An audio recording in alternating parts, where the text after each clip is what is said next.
தமிழ் சொந்தங்கள் அனைவருக்கும் சென்னை வாஸ்து ஜெகநாதனின் நெஞ்சார்ந்த வணக்கங்கள். மண்ணில் நல்ல வண்ணம் வாழலாம் அவைகளும் எண்ணில் நல்ல கதிக்கு அதுமோர் வெற்றி.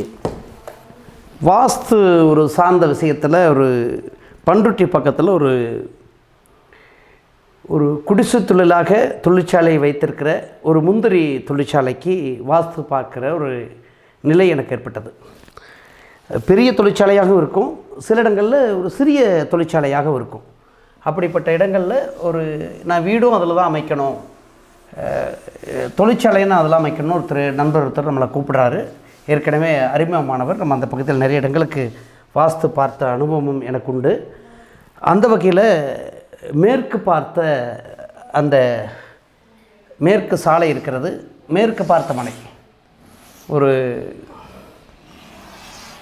60 அடி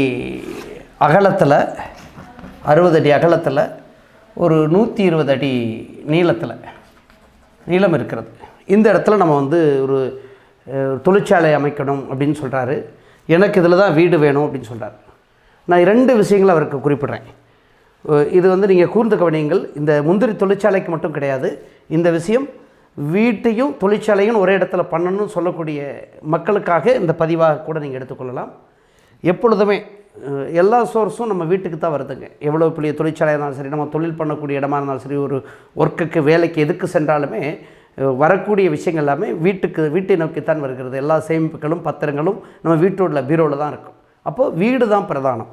அப்போது என்ன செய்கிறோம், ஒரு இடத்தை 2ஆக நம்ம பிரிக்கிறோம். பிரித்த பிறகு இந்த இடத்துல நம்ம வீட்டை அமைத்து கொள்ளலாம் அப்படின்னு சொல்கிறேன். தொழிற்சாலைக்கு ஒரு பிரம்மாண்டமாக ஓரளவுக்கு இடம் வேணும் நமக்கு.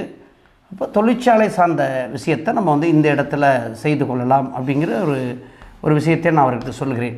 இது கம்பெனி, இது கம்பெனி நம்ம இங்கே அமைச்சு கொள்ளலாம். வீடு அமைக்கணும், கேட்டு நம்ம இங்கே போட்டுறோம், வீட்டுக்கு ஒரு கேட் போட்டுறோம். வீட்டிலிருந்து நீங்கள் கிளம்புனீங்கன்னா நம்ம நேராக கம்பெனிக்கு போகிறோம். இந்த போன பிறகு இந்த கதவை நம்ம பூட்டிட்ட பிறகு கம்பெனி இருக்கிறவங்க யாரும் அங்கே வரப்போகிறதில்ல. இது ஒரு சரியான அமைப்பு. இதை சொல்லும்போது அவருக்கு அது பிடிக்கலைங்கும் போது நான் இது எனக்கு ஐடியா இல்லைங்க அப்படின்னு சொல்கிறாரு. அப்படி சொல்ல பிறகு அடுத்த ஒரு நிகழ்வாக இது எப்படி சொல்கிறேன், ஒரு கட்டிடம் இருக்கிறதுன்னு சொன்னால் ஒரு 60 அடி இந்த இடத்துல இருக்குது அப்படின்னு சொன்னால் லென்த்தில் நம்ம 120 அடி சொல்லியிருக்கோம். இப்போ 120 அடி நமக்கு இருக்குது அப்படின்னு சொன்னால் எப்பொழுதுமே திசைகள் எந்தெந்த திசைகளில் எங்கெங்கே இடங்களை விட வேண்டும் அப்படிங்கிற ஒரு நிகழ்வு இந்த இடத்துல இருக்கிறது. அப்படி இருக்கின்ற பொழுது இது மேற்கு, இது வடக்கு. அப்போ இந்த இடத்துல ஒரு கட்டிடம் என்பது நமக்கு பிரதானமாக நீளமான அமைப்பில் கொண்டு செல்ல வேண்டும்.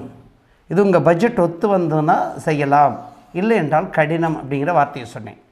இப்போ நீங்கள் கீழ்த்தளத்தில் நான் கம்பெனி வச்சுக்கிறேன், கேட்டு இங்கே தான் வைக்கணும், நேரடியாக வைக்கக்கூடாது. அதற்கு பிறகு உள்ளே நுழைகிற கேட்டுங்க நம்ம இங்கே தான் வைக்கணும்.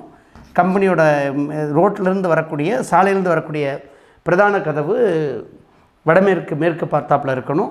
பிரதான கட்டிடத்தோட கதவு முக்கியமாக வடக்கு பகுதியில் வைத்துக்கொள்ள வேண்டும்.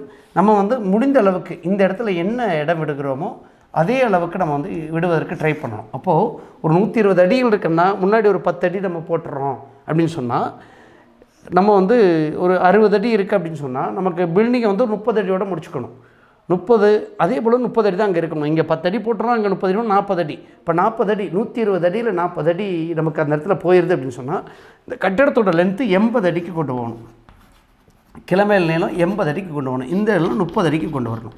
இப்போ இதுதான் ஒரு சரியான அமைப்பு. இவ்வளவு முடியல, நம்ம இவ்வளோ நேரம் பண்ண முடியல அப்படின்னு சொன்னால் அவர் எனக்கு சிறிதாக கட்டி கொடுங்க, சின்னதாக கட்டி கொடுங்க, நான் மேலே வீடு கட்டிக்கிறேன்னு சொல்லும்போது தவறு. அப்போது எந்த ஒரு கம்பெனியாக இருந்தாலும் சரி, வீடாக இருந்தாலும் ஒரு காலி இடம் எங்கெங்கே இருக்க வேண்டும் என்பது முக்கியம். அந்த வகையில் மேற்கில் நீங்கள் 10 அடி போடுறீங்க அப்படின்னு சொன்னால் கிழக்கில் அதற்கு அதிகமாகவும் இருக்கலாம், அல்லது வடக்குக்கு இணையாக வைத்துக்கொள்ள வேண்டும். வடக்கு நீங்கள் கிழக்கில் என்ன விடுறீங்களோ அதுதான் வடக்கில் வைக்கணும். இல்லை என்று சொன்னால் ஒரு சில இடங்களில் கிழக்கில் அதிகமாகவும் வடக்கில் குறைவாக இருக்கும்போது ஒரு சில இடத்துல வாயு மூடல் அப்படிங்கிற விஷயத்தை கொண்டு சென்று உங்களுடைய வெற்றியில் சோதனைக்குரிய நெகட்டிவ்லாம் கொடுக்காதுங்க. நீங்கள் எப்போவுமே போராடிட்டு இருக்கிற மாதிரி இருக்கும். வாயு அடைப்பு பெரிய அடைப்பு கிடையாது, திறந்திருந்தாலும் கூட அக்னியை விட அது பேலன்ஸ் செய்யாத போது நீங்கள் ஒரு விஷயத்தில் தொடர்ந்து எப்பொழுதுமே ஓடுகிற முயலாக தான் இருப்பீங்க.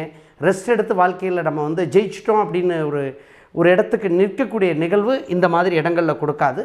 இதற்கு ஒரே ஒரு தீர்வு, நம்ம வந்து இரண்டாக பிரித்து கட்டிக்கொள்ள வேண்டும், அல்லது வடக்கும் கிழக்கும் இடம் காலியாக இருக்கிற எவ்வளவு இருக்க வேண்டுமோ அந்த அளவுக்கு கட்டிடத்தை நம்ம இழுத்துக்கொண்டு செல்ல வேண்டும். இது தொழிற்சாலைக்கும் பொருந்தும், இல்லத்திற்கும் பொருந்தும். இதை கவனித்து ஒரு தொழிற்சாலையை செய்யும்போது முதல் முன்னேற்றம், முதல் படியே ஒரு முன்னேற்றமான படியை கொடுக்குற நிகழ்வாக இருக்கும்.